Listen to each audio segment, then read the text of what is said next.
So as I explained in the last video that or in the last audio I should say, in the last fight that Floyd had against Indu, that the situation of why Floyd moves up. And Floyd, this is his first fight at 140 when he fights Chop Chop Corley, DeMarcus Chop Chop Corley, who was 28-2-1 at that time and was ranked in the top 10, as you can see, at 140 pounds.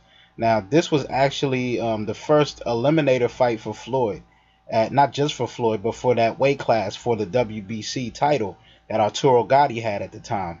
And they were doing an elimination type of tournament in a way, not tournament per se, but it was an eliminator between some of the guys that were contending for Gotti's title, and Floyd was one of them. And this was the first eliminator fight between Floyd and Chop Chop at 140. Chop Chop wins, he moves on to fight the next guy, and then he wins that, he ends up getting Gotti.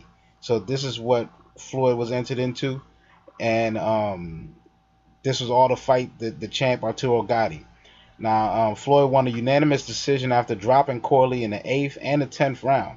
But I also must mention that Corley hurt Floyd with a left hook that momentarily like wobbled Floyd a little bit. But Floyd, of course, I mean, he showed the heart of a true warrior, and he continued to move forward and stand toe-to-toe with Corley. You know, Floyd, it's funny some of the time looking at his career, the times that he has been hit hard or hurt per se, which it hasn't been many, but when he does get stung, like in this Corley fight and in the Mosley fight, you know, when he does get stung, he still comes forward. He doesn't run. And people try to say he's a runner. If he was a runner, when he got hurt, you would think he'd be on his bike. But he doesn't. He'll come forward when he gets hurt, like a true warrior that this guy is. But anyway, at the end of this fight, they start talking about him fighting possibly Sean B. Mitchell next. You know, so that was going to be his next, if he could get past Corley. He got past Corley, and they start talking about Sean B. Mitchell next. So we'll see that. People say Floyd was handpicking fights, but you see these guys are picking the fights for Floyd. They say, okay, you beat Corley. Sean B. Mitchell will be a good test for him at this weight class. You know, so let's check it out. And live, Floyd Mayweather tries to make the case that he is now boxing's pound-for-pound best. Floyd keeps pounding him with right hands. He has swept through the junior lightweight and lightweight ranks with uncommon skill and a perfect record. Terrific performance by Floyd Mayweather. Tonight, he moves up to 140 pounds to face DeMarcus Chop Chop Corley. And as Floyd Mayweather eyes a string of big fights, he also seeks to answer boxing's question of the moment. If the Roy Jones pound-for-pound era is over, can Floyd Mayweather be the man to take his place? He's wearing the gas mask because he said that fabric had a gamey smell. Now here's Floyd Mayweather, who in his last fight against Filipendo in his hometown of Grand Rapids, Michigan, produced, Larry, his most impressive offensive performance. It was a virtuoso performance, but still, he has not been able to turn that into box office appeal. We have a few thousand fans who've wandered off the boardwalk into the arena tonight. He thinks his face should be on billboards in Times Square. He thinks he should get paid more than anybody else. But for whatever reason, including the fact that he has a police rap sheet almost as long as his boxing record, he has never been able to capitalize on his magic in the ring. Massive distractions outside the ring. He's facing scheduled court dates in both Nevada and Michigan, either one of which could, if it goes the wrong way, could conceivably put him into the big house for at least a short period of time. But he says it's all hearsay, nothing bad will happen, the cases will be dismissed, and he'll go on from there. We shall see. Straight right here, and that's going to be a big factor going down the stretch if he can continue to land that punch. I don't think Corley was expecting Mayweather to be this aggressive himself. He thought Mayweather would be running back and he would be aggressive. But the roles have been reversed. Here's a big left hand by Corley, momentarily stuns Mayweather. It hurt Mayweather too. Mayweather grins, fires back 2 body shots, but make no mistake, he was stunned by the left hand. Keep him up, keep him up, keep him up. Let's go.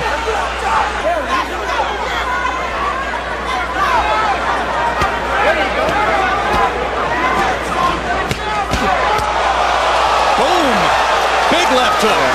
I was just going to point out that Mayweather's now went into his normal style of fighting, which is using his left shoulders for all of his defensive motion and returning little short right-hand punches after making a defensive motion with his left shoulder. And continuing to work underneath to the body of Corley. Corley lands 2 shots, but takes 2 bigger ones in return. And this time it will be called a knockdown, as amid the pressure, Corley put his knee on the canvas. 7, 8. Wisely so. I think he was in deep trouble and decided that he needed a bit of a rest. Evening. Sometimes he lets it go from the shoulder with mean intentions. Sometimes he just shoots it out.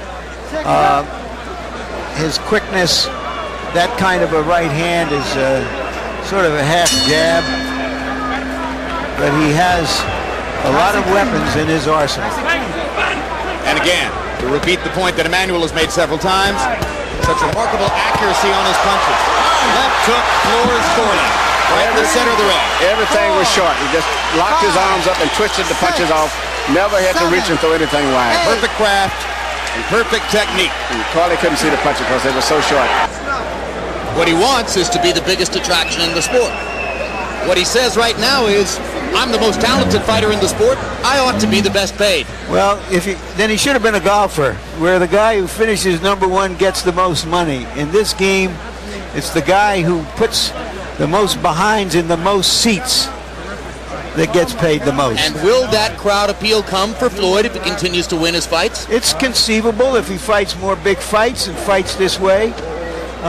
Never going to reach the plateau of a De La Hoya. That's a rare plateau, but he could later on in his career fight some of the top guys and be an attraction. If he fights this way, to be crowd pleasing, could it shorten or compromise his career? It could, but what choice does he have if he wants to be the popular fighter that he claims he should be? Since Floyd, did you come out feeling moving up in weight at this level that your speed could overcome the bigger guys? Well, first of all, I like to thank God for this victory, because without him, all this wouldn't be possible. And Chop Chop was a tough opponent, and I knew coming up I had to show my power. So, I don't know if Chop Chop ever been, he been knocked down in his Zab Judah fight, but, I took my time to listen to my corner. My shoulder and my right hand was hurting, so, things happen in the sport of boxing. All right, in the first 4 rounds, you were going toe-to-toe with him. You backed off for a while. Is that when you hurt your hand? I had been hurt my hand, and I think it's the fourth round I hurt my hand. But a true champion fight through anything. I just got to give thanks to God for, letting me get through it. Did he ever hurt you? Because he did land some solid punches early in the fight. Well, he landed some solid punches. He's a good puncher, but I wasn't hurt at all. I'm in tip-top shape, in good condition, and I feel good. Talk to us about your future. You're naming everybody except Muhammad Ali and Joe Louis that you want to fight. But give us some realistic expectations of the guys you think you can fight in the near future. Well, near future, like I said before, I would love for me and Arturo Gatti to fight on pay-per-view. He's an exciting fighter. I'm an exciting fighter. And I think that's a big pay-per-view fight. From what I understand, his handlers have told me that if he beats Durin later this summer, that he wants to fight someone like Spadafora later in the year, and then perhaps you next year. What would you do in between if that scenario unfolds? Well, I'm the mandatory to fight for the WBC 140-pound title. I proved myself over and over again. I went to 130, beat the best. I went to 35 and beat the best. Now I'm moving up to 140. Only thing Floyd Mayweather do, he want to fight the best out there. I feel good, and I want to thank Damon Dash and Rockaware. Thank 56 G Unit. Thank you very much, Floyd. Congratulations again. Jim? All right, thank you very much, Larry Merchant. Final comment on Floyd Mayweather Jr.'s performance, Emmanuel? I thought it was a very entertaining performance. I was really impressed with his courage and his guts. He stood up, he fought, he didn't try to play it safe. He fought the big boys and he fought them. He didn't box and run away from them. But nevertheless, the fact that he got hit a lot in the fight means that he could have problems, especially with a guy like Shambe Mitchell, who's got the same speed he's got, and maybe just as much or more punching power. So it's a whole new ball game he's going into now, moving up with the big boys. There are two Now Floyd's next fight, it actually was not against Shambe Mitchell. This was actually a tune-up fight for the title shot that he got from Gotti by beating Chop Chop Corley. He got the title shot and worked with Gotti, and he had this fight against Henry Busalis, who was 21-2, so he wasn't a terrible fighter or anything, but he was a tune-up fight. You know, you're not gonna fight a top 10 guy in a tune-up fight. This is a tune-up for the title shot. Everybody already knew that Gotti was next on the list, that he was getting a title, that Floyd would get the title shot for the WBC Junior welterweight title. So he had a tune-up fight, and I believe at that time Gotti had a tune-up fight as well. They were, for this fight against Busalis, they also had a vacant title, the WBC All African Light Welterweight title, whatever that is. And at the end, though, you hear Floyd. He talks about his upcoming fight with Gotti and how he would like to fight Costa Tszyu, Shane Mosley, De La Hoya, all the guys that people said Floyd ducked. And Floyd's calling them out, but I don't see any videos of Mosley, De La Hoya, or Costa Tszyu calling Floyd out at this time or this early on in Floyd's career. But Floyd was calling these guys out. People still believe that Floyd ducked Mosley, but in fact, I'm going to play this video.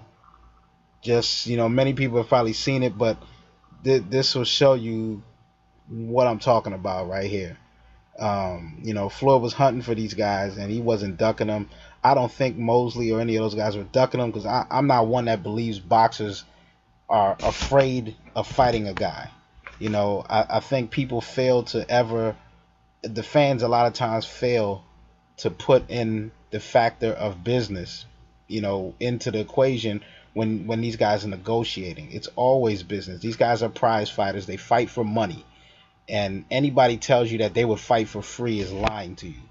They're fighting for money. These guys, most of them are coming from a background where they need to take care of their family. A lot of times, whether they're coming from another country or they're American, they're American fighters, they're coming from a background of poverty a lot of times, and they need to get out of those situations and get their family in a much better situation. And you can't blame these guys for fighting for money. That's why they get into boxing. They don't get into boxing just because they love to fight.